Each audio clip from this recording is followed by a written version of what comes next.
এঁচোড়ের অনেক রকম রেসিপি খেয়েছো, আজকে বানাবো কোপ্তা কারি। দারুণ না? পুরো একদম মুখে মেল্ট হয়ে যাবে। তো প্রথমে এগুলোকে সেদ্ধই বসাতে হবে, তার জন্য বসিয়ে দিচ্ছি একটু জল দিয়ে। কোপ্তা বানানোর জন্য একটা দারুণ মশলা রেডি করতে হবে, তার জন্য এখানে নিয়েছি একটা জায়ফল, দেবো এর হাফ, পুরো দেবো না, অর্ধেকটা দেবো আর অর্ধেকটা রেখে দেবো। এক বাড়িতেই কাত। হ্যাঁ, আর দিয়ে দিচ্ছি একটা বড় এলাচ, আর এক টুকরো আদা, কাঁচা লঙ্কা আর রসুন। এবার এটাকে বেটে নেব, মশলাটা এবার বেটে নেবো পেঁয়াজ।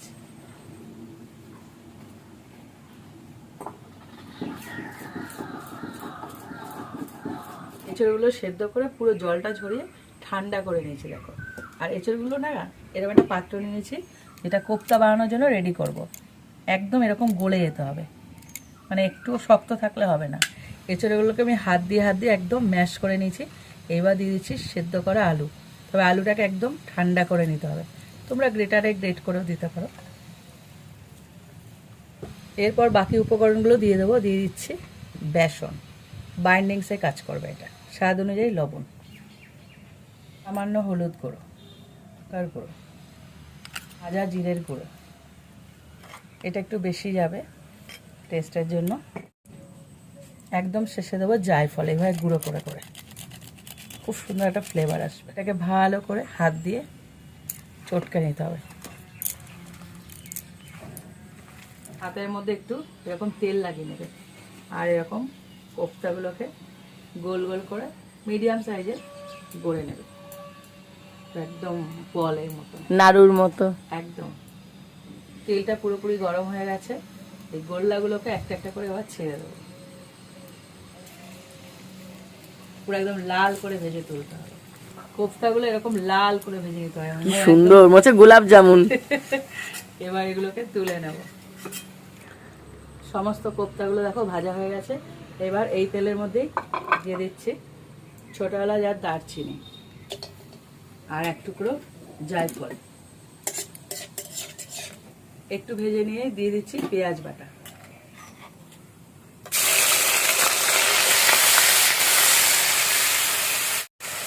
এরপর দিয়ে দিচ্ছি আদা, কাঁচা লঙ্কা, রসুন বাটা, আর এর মধ্যে জায়ফল বাটা ছিল। একে একে সমস্ত মশলাগুলো দিয়ে দেবো।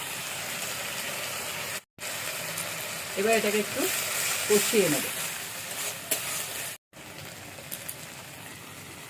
দিয়ে দেবো টমেটো কুচি,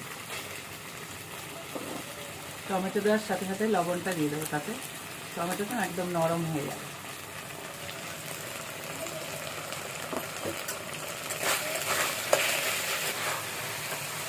বাকি যে গুঁড়ো মশলাগুলো এবার দিয়ে দেবো একে একে। দিয়ে দিচ্ছি হলুদ গুঁড়ো, জিরের গুঁড়ো,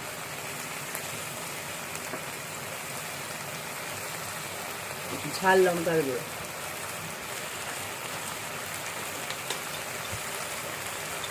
কাশ্মীরি লঙ্কার গুঁড়ো, সামান্য একটু চিনি, এটা ব্যালেন্সের জন্য। এটাকে ভালো করে কষিয়ে, মশলা থেকে পুরো তেল ছেড়ে দিয়েছে, ভালো মতো কষানো হয়ে গেছে। এইবার দিয়ে দেবো জল।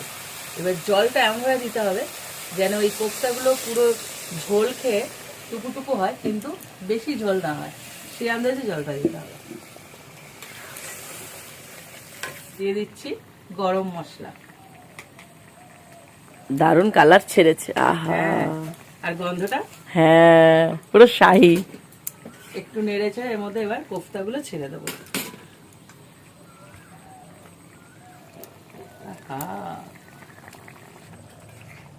দেখো একদম মাখা মাখা একটা গ্রেভি ব্যাপার আছে। এটা নামানোর পর না পুরো একদম বসে যাবে। তো এরকম একটা রেসিপি বাড়িতে ট্রাই করো আর বানিয়ে খেয়ে নাও।